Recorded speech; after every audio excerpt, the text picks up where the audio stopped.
এক ভদ্রলোক একটা ফসলের মাঠে গিয়ে তার হাতের ঘড়িটা হারিয়ে ফেললেন। তো সেখানে উনি হঠাৎ খেয়াল করলেন কিছু বাচ্চা কাচ্চা সেখানে খেলা করছে। তাদেরকে তিনি ডেকে বললেন, আমার হাতের ঘড়িটা হারিয়ে গেছে, আমি ঘড়িটাকে খুঁজে পাচ্ছি না, তোমরা কি কেউ ঘড়িটা খুঁজে দিতে পারবে? বাচ্চারা খোঁজা শুরু করলো। তারা পুরো মাঠ, পুরো ফসলের ক্ষেত তন্ন তন্ন করে খুঁজলো, কিন্তু ঘড়ি খুঁজে পেল না। তিনি তাদেরকে ঘড়ি খুঁজে দেওয়ার জন্য পুরস্কারেরও ঘোষণা দিলেন।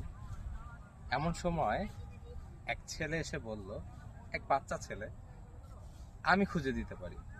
তো বললো, ঠিক আছে, তুমি খুঁজে। তখন ছেলেটি সেই ফসলের মাঝে গিয়ে সে কিছুক্ষণ চুপ করে দাঁড়িয়ে থাকলো। সে চোখ বন্ধ করে চুপ করে দাঁড়িয়ে থাকলো। এরপর কিছুক্ষণ পরে ছেলেটি গিয়ে ঠিকই ঘড়িটি খুঁজে নিয়ে আসলো।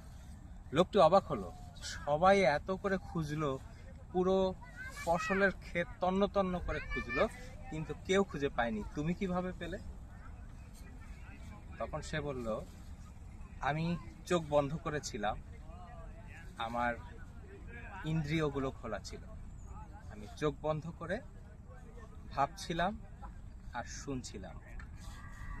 এই নীরবতার মাঝে আপনার ঘড়িটি যখন টিক টিক করে উঠলো, সেই শব্দ আমার কানে আসলো যে ঠিক ওই দিক থেকে শব্দটা আসছে, আর সেদিক থেকে গিয়েই ছেলেটি ঘড়িটা খুঁজে আনলো।